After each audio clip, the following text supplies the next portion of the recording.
레위기 5장. 어떤 사람이 죄를 지었을 때 그 사람의 죄에 대해 증인이 된 사람은 증언해야 한다.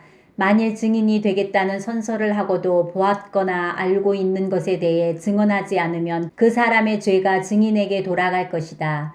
누구든지 깨끗하지 않은 것, 곧 깨끗하지 않은 들짐승의 주검이나 깨끗하지 않은 가축의 주검이나 깨끗하지 않은 길 짐승의 주검을 만졌으면 그 사실을 몰랐다 하더라도 그는 깨끗하지 못하며 죄가 있는 것이다. 사람에게서는 깨끗하지 않은 것이 많이 나온다. 어떤 사람이 다른 사람의 깨끗하지 못한 것을 만졌을 때 그가 몰랐다 하더라도 알게 되면 죄가 있다. 어떤 사람은 아무 생각 없이 맹세를 하기도 한다. 좋은 일을 하겠다거나 또는 나쁜 일을 하겠다고 맹세를 하고 맹세한 사실을 잊어버리기도 한다. 하지만 그 사실을 알게 될 때 그는 죄가 있다. 아무리 생각 없이 맹세한 것이라 하더라도 이는 여호와 앞에서 맹세한 것이기 때문이다. 누구든지 위에서 말한 것 가운데 어느 한 가지라도 죄를 지었으면 그는 그 사실을 고백하고 여호와께 저지른 죄에 대한 속죄 제물을 바쳐야 한다. 속죄 제물로는 암양이나 암염소 한 마리를 끌고 가서 바쳐라. 제사장은 그 사람의 죄를 씻는 예식을 행하여라. 하지만 양 한 마리를 바칠 형편이 되지 못하는 사람은 산비둘기 2마리나 집비둘기 새끼 2마리를 여호와께 죄값으로 바쳐라. 한 마리는 속죄 제물로 바치고 다른 한 마리는 번제물로 바쳐라. 그 사람이 새들을 제사장에게 가져오면 제사장은 먼저 그 가운데서 한 마리를 죄를 씻는 속죄 제물로 바쳐라. 제사장은 그 새의 머리를 비틀어 꺾되 목이 몸에서 떨어져 나가게 하지는 마라. 제사장은 그 속죄 제물의 피 가운데서 얼마를 제단 둘레에 뿌려라. 그리고 나머지 피는 제단 아래에 쏟아라. 이것이 속죄 제물이다.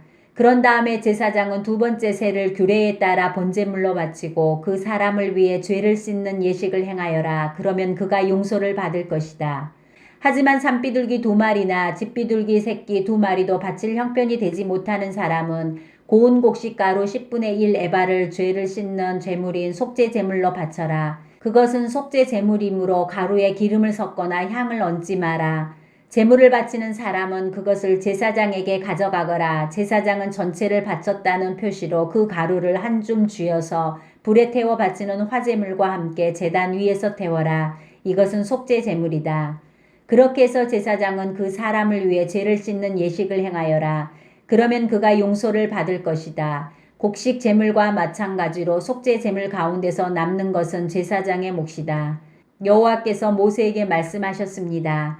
누구든지 실수로 여호와의 성물을 잘못 다루는 죄를 지으면 그 사람은 흠없는 순양 한 마리를 여호와께 바쳐서 허물을 씻는 제물인 속건 제물로 삼아라.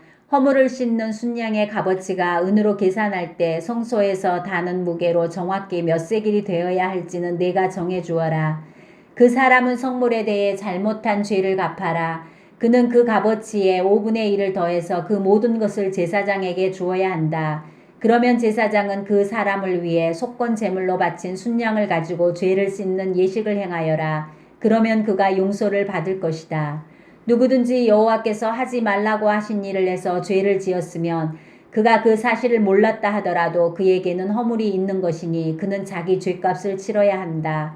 그는 제사장에게 내가 정해준 값어치의 허물을 씻는 속건 제물을 가지고 가야 한다. 그 제물은 속건 제물로 알맞은 흠없는 순양으로 하여라.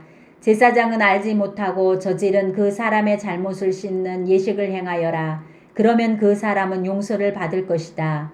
그는 여호와께 잘못을 저질렀으므로 속건 제물을 바쳐야 한다.